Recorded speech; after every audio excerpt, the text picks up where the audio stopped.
کہتے ہیں مدنی قافلہ ہونا چاہیے یا فلاں کوئی سرٹیفکیٹ ہونا چاہیے، تو اتنا مشکل کیوں ہے آپ سے ملنا؟ جب سالانہ اجتماع ختم ہوا نا، بالکل میں عوام نے مجھ پر دعویٰ بولا.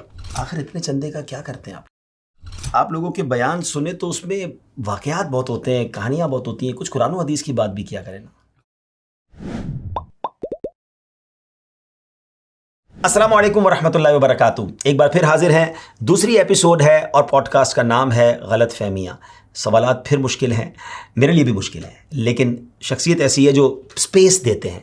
بڑا نام ہے، بڑا مقام ہے، مگر شفقت کے ساتھ جواب دیتے ہیں. سوال کرنے والے سے الجھتے نہیں بلکہ اس کی تربیت کرتے ہیں. تو آج ہم سب مل کر امید ہے کہ بہت سارے لوگوں کی غلط فہمیاں دور کر دیں گے. اور ہاں، آج کا ایپیسوڈ دیکھنے کے بعد اگر آپ کے ذہن میں بھی کوئی سوالات پیدا ہوں تو کمنٹس میں لکھیے. انشاءاللہ ہو سکتا ہے کسی اگلے پروگرام میں آپ کے سوالات بھی ہم شامل کریں. آئیے شروع کرتے ہیں پوڈ کاسٹ غلط فہمیاں. میرا ایک رشتہ دار ہے دعوت اسلامی کے، بڑے کام کرتا ہے، بیانات وغیرہ بھی کرتا ہے، مگر وہ اور اپنے لوگوں سے جب بات کرتا ہے تو بڑا اخلاق بھی اس کا اچھا ہوتا ہے. لیکن جب وہ پرسنل گیدرنگ میں آتا ہے تو اس کی باتیں بڑی عجیب و غریب ہوتی ہیں، اس کے سٹائل بڑے عجیب ہوتے ہیں، یعنی دو روپ لے اس بندے کے.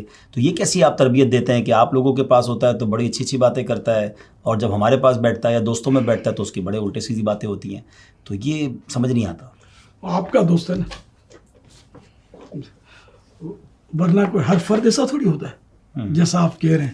آپ کو کوئی ٹکرا ہوگا ایسا تو الحمدللہ. چلو پھر بھی آپ کو یوں تو خوش ہونا چاہیے کہ اگر پہلے 100% وہ مطلب شرارتی اور اس طرح کا تھا تو اب کوئی 10-20% فرق تو آیا کہ ہمارے ساتھ ہوتا ہے تو کچھ تو کنٹرول میں رہتا ہے نا. سمجھے؟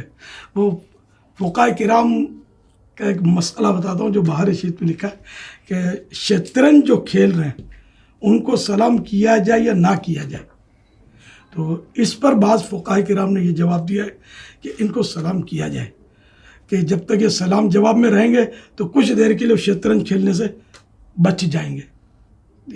یہ کتنی پیاری لوجک ہے. تو یہ کچھ دیر کے لیے اگر ہمارے اندر آتا ہے یا دعوت اسلامی کے دینی ماحول میں آتا ہے تو چلو کچھ تو گناہوں سے بچ جاتا ہے نا. تو آپ بھی آ جائیں، اس کو بھی لے آئیں تو انشاءاللہ جو کمی ہے وہ پوری ہو جائے گی.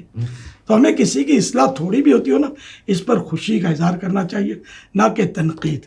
اس کا مطلب وہ آدھا گلاس بھرا ہوا دیکھنا چاہیے، آدھا گلاس خالی ہے وہ نہیں دیکھنا چاہیے. آپ یہ کہنا چاہ رہے ہیں؟ سبحان اللہ، اچھی مثال دی آپ نے. جی جناب. بے شک. تو واقعی اگر کوئی اچھی طرف آ رہا ہے تو اس کو ڈی مورلائز نہ کریں بلکہ اس کی حوصلہ افزائی کریں. اور بہت اچھی ہمیں مثال مل گئی. اچھا جناب، تھوڑا سا باقی سوال ایسے ہیں جو کرتے ہوئے تو بڑا مشکل محسوس ہو رہا ہے، لیکن چونکہ سوال آئے ہیں اور غلط فہمیوں پر امید ہے کہ مبنی ہوں گی. آپ کی غلط فہمیاں اللہ کرے کہ دور ہوں، اور بہت ساروں کی ہو سکتا ہے کہ اس میں کنفیوژنز دور ہوں گی. تو سوال یہ جناب، نبی پاک علیہ الصلوۃ والسلام سے یقیناً دنیا میں کوئی بڑی ہستی نہیں ہے، آپ ہمارے آقا